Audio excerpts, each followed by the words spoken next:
You know what they say, don't read the comments. Well, I read the comments. Welcome to Scarlett's Don't Read the Comments. And yes, I do get quite a few comments on my videos, some humorous, some really smart and intelligent, some are diatribes or manifestos. Not gonna read all of those manifestos, people. I'm sorry, if you have a manifesto, take it elsewhere. And some, they deserve a little more attention, like we're gonna give them today. And as I see these comment videos as a way to thank all of you for liking and subscribing and doing all of the YouTube stuffing, I have kitty pictures, yes, kitty, K-I-T-T-Y pictures at the end.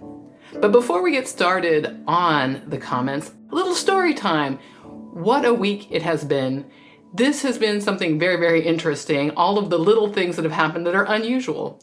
So Friday, I gave a test to my students. That's not unusual. We give tests every so often in college. You might remember that from your college days, or perhaps you're in college right now.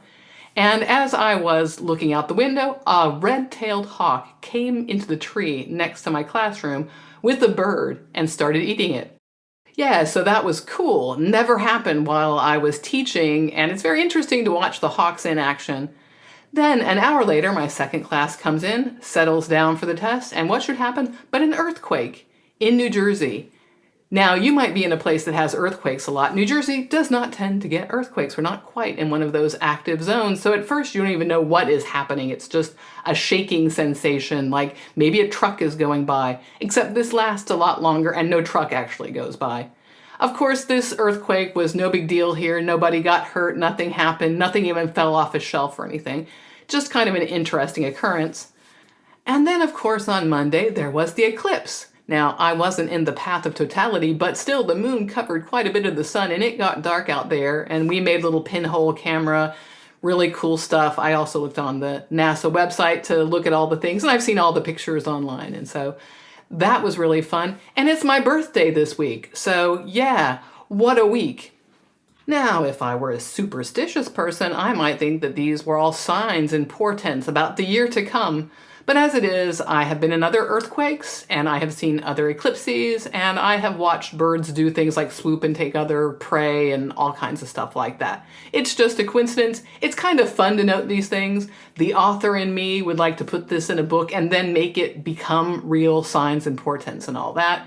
I won't do that. It's just interesting stuff. So, having told my little story, let's go to the comments. The first comment was on this video, Christianity is a Vibe. And in that video, I show Sean McDowell, who does this usual Christian question of why is there something rather than nothing? This commenter, Eclectic Tub, I hope I'm saying that name right, took issue with my retort, and why do you assume that nothing is a possible state of affairs? By saying, well, why wouldn't it be possible? Are you suggesting that there is some natural force or entity preventing nothingness from even being possible? I don't believe in such force, and that is why I dare to assume it. And in parens, and I dare to say that I dare because I am brave enough to defend my freedom of speech and freedom of thinking, but that is a bit off topic. Okay, yeah, Eclectic Tub, you don't need to defend your freedom of speech. You're commenting on YouTube. Now, Eclectic Tub comments on lots of my videos. Some are interesting, you know, it's like, yeah, that's nice. Some I don't agree with, but they're not interesting enough to discuss. It's like that's like your opinion, man. And by the way, this isn't even really the comment I want to discuss. I'm just setting up the discussion I had. And to be clear, I am not saying that nothing isn't a possible state of affairs, but apologists seem to think that nothing is a default state, so that existence has to be explained. Existence has to have a cause. Nothingness seems to just be able to, whatever nothingness does, be whatever nothingness does. That's my only point here. And like, go ahead and think that nothing is a possible state of affairs. To be clear, we don't know that that is possible. What we know is that existence is, and possibly nothing is not even possible, that there isn't a nothing anywhere, if that even makes any sense. Like, we're into a philosophical realm. So anyway, we went back and forth, but the next comment from Eclectic is the one that I want to discuss more. So Eclectic starts by quoting me, why is nothing assumed to be a state where the something has to be explained, kind of what I just said. And Eclectic says, well, many people think that universe had a beginning, which means it evolved from some non-universe, singularity, God, or mere nothingness, or some combination of those. Asking why are we here, what, who created us, or why is there something rather than nothing are all normal, regular questions. People ask them simply because they are curious thinkers. Quoting me again, I'm not saying that isn't the case. Again, maybe nothing is a possible state of affairs. So Eclectic says, and yet you asked why should anyone assume that it is even possible to be the case? It seems to me that you don't like assertions and curious questions, or to state it more strongly, that you don't like when people dare to talk. And not just you personally, but also many other skeptics, especially those which talk a lot. Smiley face. And so it's this last part that kind of caught my attention, that I, and other skeptics in general, don't like assertions and curious questions. And I think that there is a miscommunication here. What skeptics are asking are, what is your basis for saying the thing that you're saying? What is your evidence that shows that whatever you want to believe is true? And sure, we're asking a lot of questions, asking about the origins of the universe, or if there's a multiverse, whatever, the cosmos, all of that. Those are all very interesting questions. And I don't have a problem with people even being very creative in their answers. But when you start to say what is most likely the case, you better bring some evidence to the game. And sure, people posit all kinds of things, God, mere nothingness. Now, singularity is the one that science goes with. It. There was a singularity. It always existed. There wasn't a nothingness. And again, from a philosophical point of view, is it possible for a nothingness to be? What bothers me in apologist videos, and maybe Eclectic has missed this point, is that apologists come from a very specific point of view, and they want atheists and non-believers in general to explain something that they themselves don't have to explain because they have God. And they are making assumptions about what needs to be explained versus what they think they have answers to. Furthermore, a lot of these apologists have heard answers, and they pretend like they haven't heard anything. So just to sum up, Eclectic, I am interested in answers, and I don't care if you disagree with me. I don't care if you have curious questions, but I'm also going to ask questions back, like, why should I believe that? On what basis are you accepting that?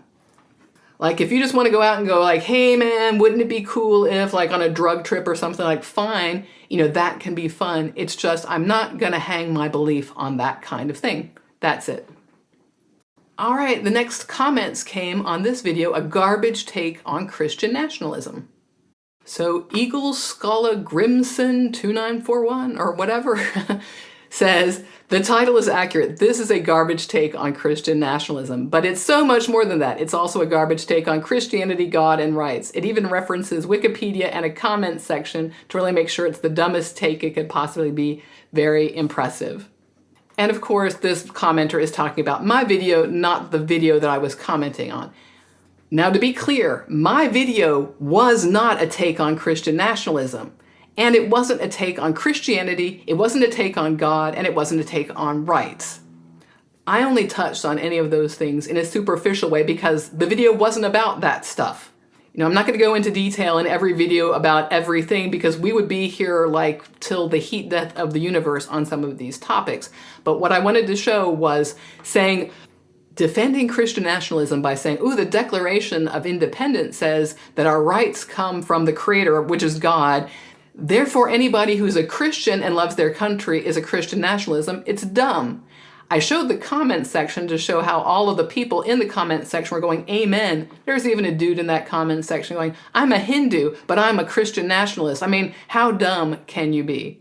In a minute, I will give a better definition of Christian nationalism because it's true that I went to Wikipedia, by the way, after going to a bunch of other sites and looking at how long their definitions were, and I just wanted something very quick to show that Christian nationalism was more than being a Christian and loving your country. Wikipedia isn't all bad, but it's kind of like use with care and caution.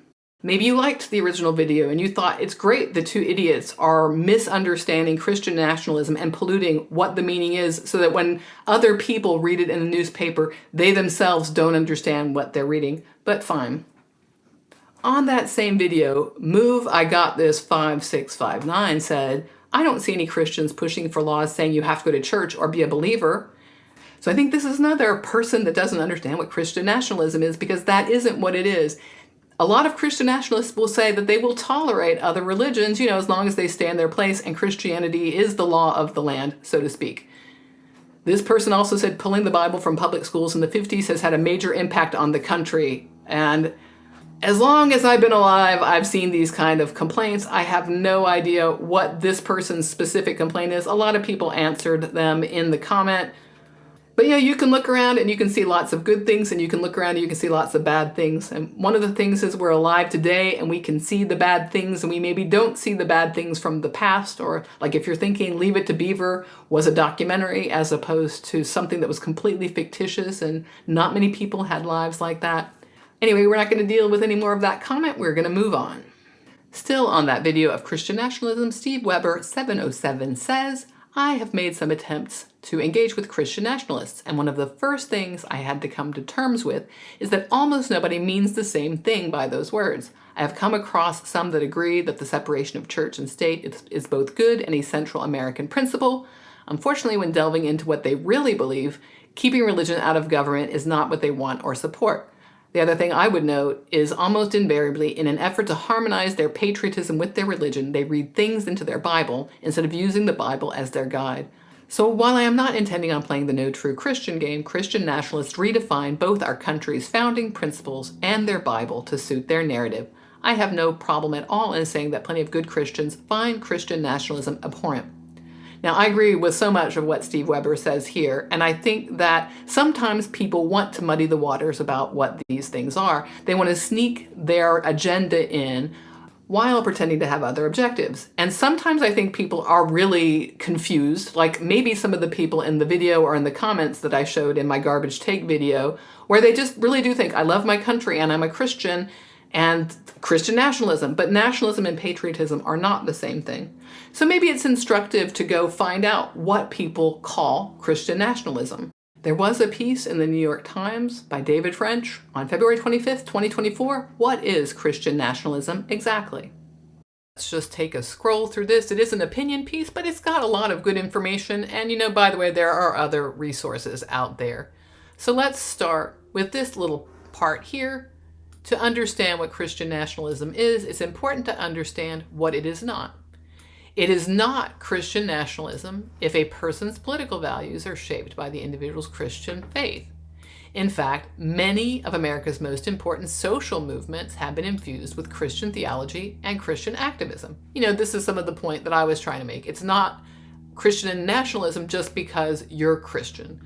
Got a little bit more here. We're going to scroll down. The problem with Christian nationalism isn't with Christian participation in politics, but rather the belief that there should be Christian primacy in politics and law. It can manifest itself through ideology, identity, and emotion, and if it were to take hold, it would both upend our Constitution and fracture our society. In the next paragraph, we have a quote from these sociologists, Samuel Perry and Andrew Whitefield. Christian nationalism is a cultural framework that blurs distinctions between Christian identity and American identity, viewing the two as closely related and seeking to enhance and preserve their union. Here's an author and pastor, Matthew McCullough, who defines Christian nationalism as an understanding of American identity and significance held by Christians, wherein the nation is a central actor in the world historical purposes of the Christian God. And here we get this coalition of right-wing writers and leaders with this document called National Conservatism, a Statement of Principles. Its section on God and public religion states, where a Christian majority exists, public life should be rooted in Christianity and its moral vision, which should be honored by the state and other institutions, both public and private. And French says that's an extraordinary and ominous ideological statement. And it's also the belief that Christians should rule, and there are some more quotes. So there you go, a little bit more on Christian nationalism. Again, you can be Christian and not be a Christian nationalist. Nationalism is not the same as patriotism. And another really good resource on this matter is the book, The Founding Myth, Why Christian Nationalism is Un-American by Andrew L. Seidel, who works for the Freedom from Religion Foundation. Really good read, it's very interesting, I highly recommend it. And by the way, this video still isn't a take really on Christianity or Christian nationalism. It's just a comments video where these topics come up. You know, I could do a whole video on it, but it would take a long time. There are a lot of better videos out there. Go look them up. They're really good. So our last comment today was on using the worst atheist argument to deflect and special plead, where Brian H. says, your straw man argument that only believing in one God is virtually atheism is ridiculous. That's the argument being attacked, and I haven't heard a valid defense yet. Just because I don't consider Odin to be an accurate reflection of the Supreme Being doesn't mean I don't believe there's an actual Supreme Being. You're drawing from Judeo-Christian biblical tradition when you describe lying in the terms of serpents, 8:17. You're agreeing with the concepts expressed in the Bible without even realizing it. Just for starters, just really quick, I think that lots of cultures around the world have taken issue with people lying, just like they've taken issue with people murdering other people. And I'm not saying that I disagree with everything in the Bible. It's not like everything in the Bible is bad. There's a lot of bad stuff, though. But it has nothing to do with the Bible. Whether or not I accept that lying is wrong has nothing to do with what the Bible says about it. Just the Bible happens to agree with that. Cool, we agree on something. But to the main bone of contention, the Brian of the video was taking issue with the notion that atheists say they believe in one fewer God than theists of Brian's stripe. Christians in this particular case, or Jews or Muslims. So they're also polytheists. We're not dealing with those right now. So you don't believe in however many hundreds, thousands of God. I take it one further. Now, Richard Dawkins made this very provocative statement that you're an atheist about those gods and I'm an atheist about all of them. It's a very provocative statement. I actually made a point of saying, I don't think anybody thinks that you're really an atheist. I actually said that in my video. It's a piece of provocation on the part of Richard Dawkins. And again, it's not an argument. And I have to say, this statement has nothing to do with why you should or shouldn't believe in God. It has nothing to do with your belief. It has to do with the atheist position. Christians ask, how on earth can you be an atheist? An atheist will say, do you believe in these other gods? And of course, a Christian, in this case, will say, no, I don't. I feel that way about your God the way you feel about those gods. Of course you think your God is real. You wouldn't believe in that God if you didn't. Now, I would hope it would give you pause to say, like, why do people think that my God, this one true God, is the same as an Odin or a Zeus or a Ganesh or a Hara Mazda or you name it kind of God? But it's up to you to decide if your belief is justified. I haven't seen a reason to believe in your God. But fine, you go ahead and keep believing in your God. Again, this is not an argument. This is not in any way, shape, or form getting at why you believe or should believe in your God at all. It's not an argument. I can't say it enough. And I don't think you're an atheist. That was a bit of provocation. I'm going to say that again. I'm repeating myself, but I just feel like, kind of like with my students, need to repeat things more than once. All we're trying to do is elucidate for you to put in your imagination where we're coming from. What is our mental space? And yeah, we feel about the God you believe in the same way we all feel about Zeus and Thor and any other god that you can name. But I'm telling you, this little statement, it must get under a lot of theists' skins because they sure talk about it a lot and they treat it like an argument. It's not an argument. It's not a reason why you should or shouldn't believe. It's just about where we're coming from. Okay, I've said it enough. I'm sorry to be so repetitive, but it's interesting. It just doesn't seem to get through sometimes.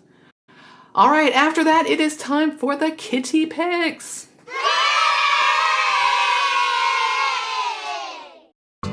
And the first picture is of Carson in the sunbeam. At this time of year, we get really good sun in the front part of the house, so all the cats really love to go and sunbathe here. And the next two pictures are of Gina at the food bowl. Gina has continued to be doing really well on her new liver pills and she's got a good appetite, and so we're really, really happy about that. And as we close out this comments video, here is an older picture of Alex the Chonk thanking you on my behalf for all of the people who have bought me a coffee. We have had many coffees and kitty kibbles from all of your generosity. Thank you so much. And if you have comments from this comment video, please put it down below. I love to read your comments, and maybe you will be featured on a comments video soon. Not sure what's up next. I got some ideas from TikTok, so we'll see. I'll see you then. Bye for now.